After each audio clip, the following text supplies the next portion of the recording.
Welcome to Shelby Podcast, a production of Shelby Systems Media. And now here's your host, Don Alsop. Today is the 70th anniversary of the day that will live in infamy. Joining us is Pearl Harbor survivor Bill Jim Davis. He will be sharing his memories and his personal eyewitness account of December 7th, 1941, and the lessons that day has taught him.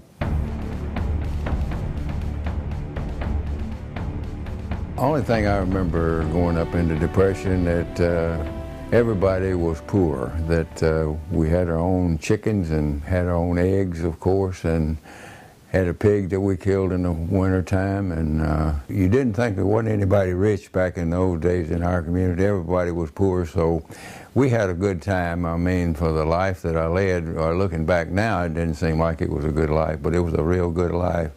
It told you, left you a lot of lessons like honesty is the best policy and all the good things that you should learn in life.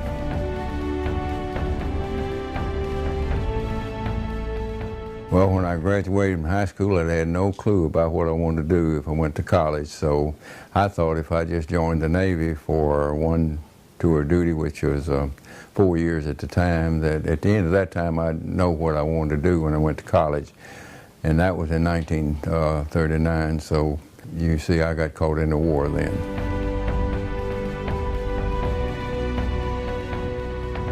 We were tied up at the dock there at Pearl Harbor, and normally on Sunday there was a boy at the dock that sold a Sunday paper, so I bought a paper and went down below decks to my living quarters, which is 4 decks down, and when I was down there for a short while, the general alarm sounded, and I said, well, that's crazy here on Sunday having the general alarms, but so the rest of the guys around me said the same thing, so we just nonchalantly walked up to our battle station, but en route there was a tremendous explosion shaking the entire ship, knocking me down. Then we started running in. When I went up to my battle station, which is just 1 deck down below the main deck, Navy guys were running back and forth, so I didn't know what was going on, and they didn't either.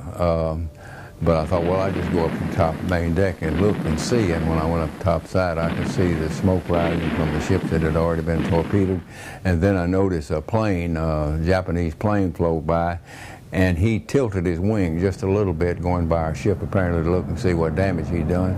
And I could see the red balls on the wing, so I knew the Japanese were attacking us.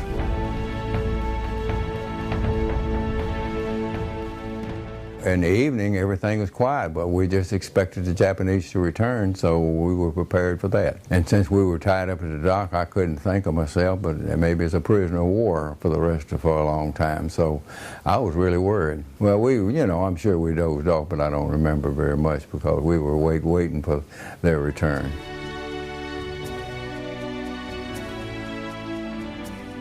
Well, the only thing that I'd say I learned was to follow orders and do the follow commands that you were given. That was what you should do in time of emergencies, is do what they told you to do, not try to do what you thought you ought to do, but follow orders.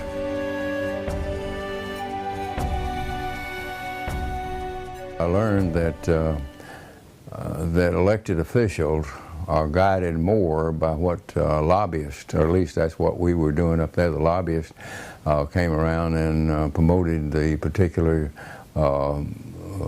company or whatever they were representing, and they had a tremendous influence. But I tried not to let that influence me because I was independent and I could depend on what I thought my constituents, which were my people out there, not the lobbyists. The Republicans and Democrats got together, and they would decide on a particular bill that was before the Senate and decide how they was all going to vote together.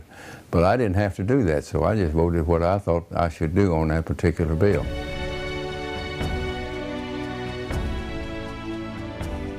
When the war ended, about 4 or 5 years after that, we used to have a Pearl Harbor meeting, and they asked me to write my recollections of Pearl Harbor Day so they could put it with the Memphis Library. So I wrote that, and after doing that, I decided that, heck, I'll just go on and write the rest of my experiences there, and so I just kept it that way. I didn't anticipate ever publishing it. I had the book signing up there, and gosh, it was a tremendous amount of folks came by, and I ran out of books, really, so I had to order some more. People that I have talked to said they've ordered it over Amazon.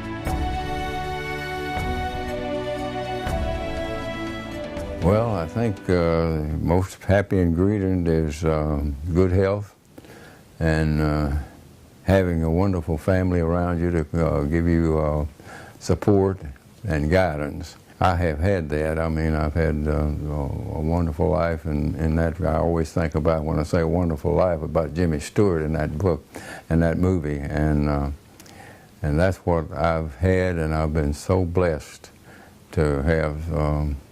Well, like Helen over here, she just given me a lot of support, and I've had so many blessings in my life.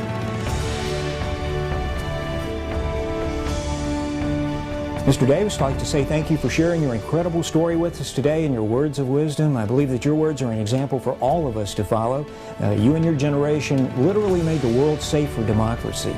And on a personal note, I'd like to say thank you for your service to our country and for your fine Christian example.